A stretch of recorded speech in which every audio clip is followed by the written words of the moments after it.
Assalamu alaikum wa rahmatullahi wa barakatuh. Welcome back to the program. And this segment is going out live on our Facebook page, facebook.com/Salam Media, as well as on our YouTube channel. And obviously to our listeners out in Durban and Pietermaritzburg, as well as on the satellite broadcast of Salam Media. Now, a story that we've been following quite closely for the last few years, in fact, has been the issues surrounding gas exploration in the Cabo Delgado province. We visited there last year with some humanitarian aid, and now environmentalists are beginning to speak up about the environmental impact that is being caused due to gas exploration in the region.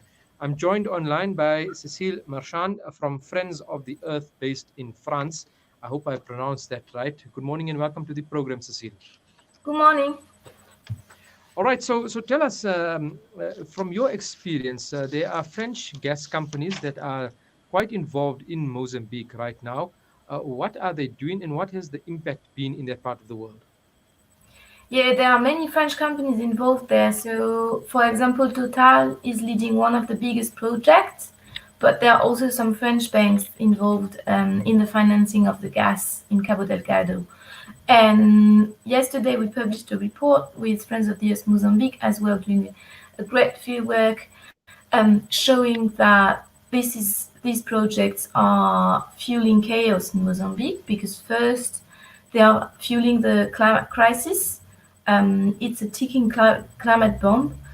These gas reserves should stay in the ground and should stay under the water if we don't want to provoke the climate crisis. And the second, what we also show in the report is that the gas projects are fueling the tensions in Cabo Delgado.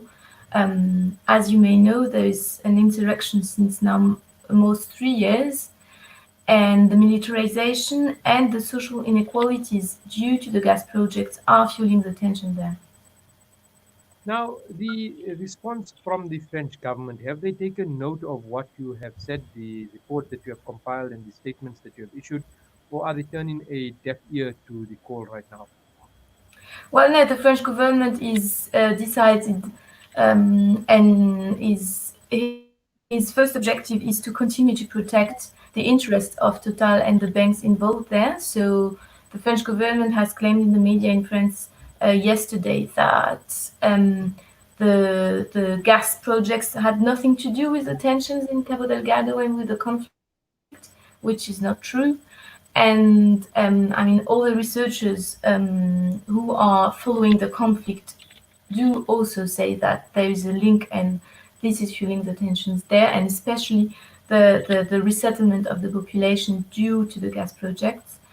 And yeah, they continue claiming they were not very vocal yesterday because they pretty much know that there is a big hypocrisy there because France is at international level basically saying that we need to solve the climate crisis, and Emmanuel Macron, the French president, is also positioning itself as a climate leader.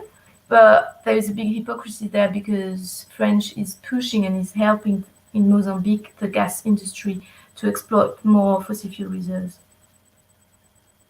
You talk about the link between what's happening there in terms of the exploration and the militarization of the region. Now, we've been there several times as South Africans. We visited the region. Just a few years ago, it was completely peaceful, idyllic, beautiful beaches, untouched scenery, a very, very scenic area of the world.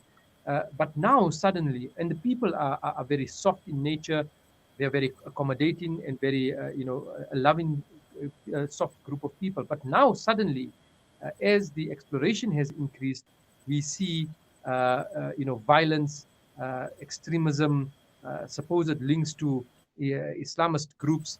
How do you, or do you have any information on the possible link between governments, including the French government, and these armed groups? Well, we do not have any proof of any link between the insurgents and the governments, but what we say is that the militarization of the zone is causing very, very a lot of human rights abuses in Cabo Delgado. and all the people trying to speak out and speak about all these human rights abuses are being intimidated by the Mozambican government. So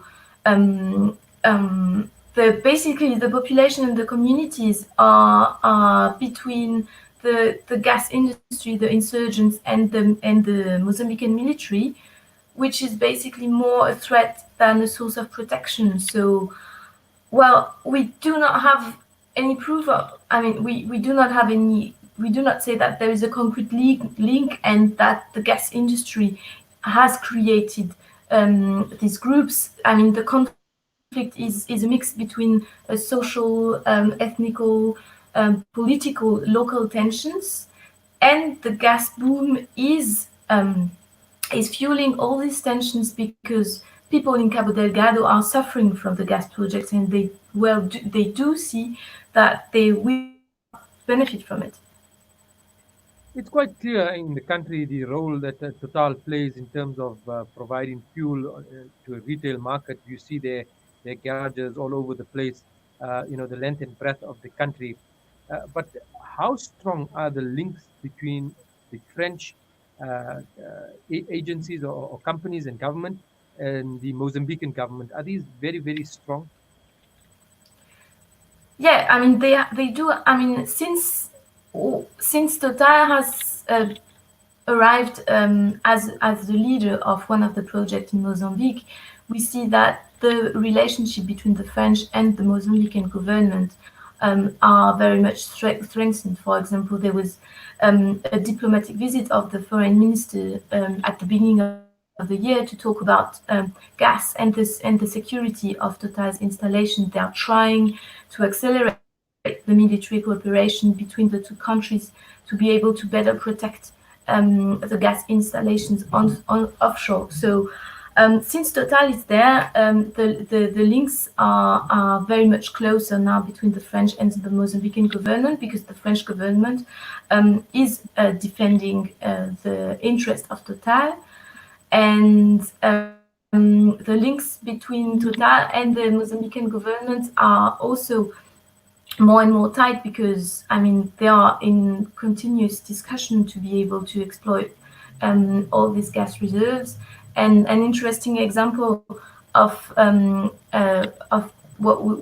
we took from the report is also that, for example, last year when Total decided, when Total took the lead of one of the projects by buying Anadarko's African asset, this financial operation arrived only 18 days before the election of the new president, Felipe Nyusi, allowing him to be able to announce this big operation, and also being able to bring money in the because it generated money, they say. And as of today, we don't know if this money has been used to finance the electoral campaign of Nyusi.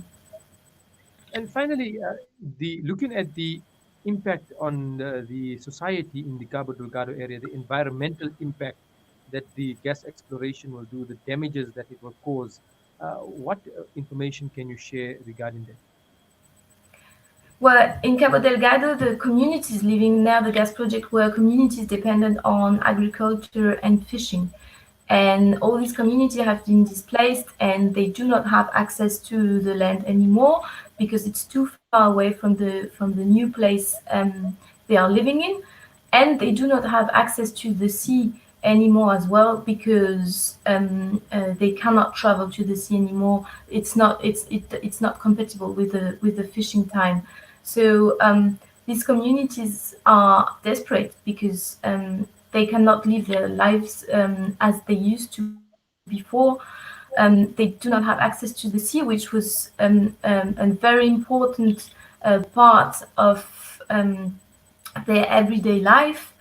And now they are basically dependent on buying some food, and the price of food has been rising very much there because of the gas boom. So their lives has been changing and has been destroyed.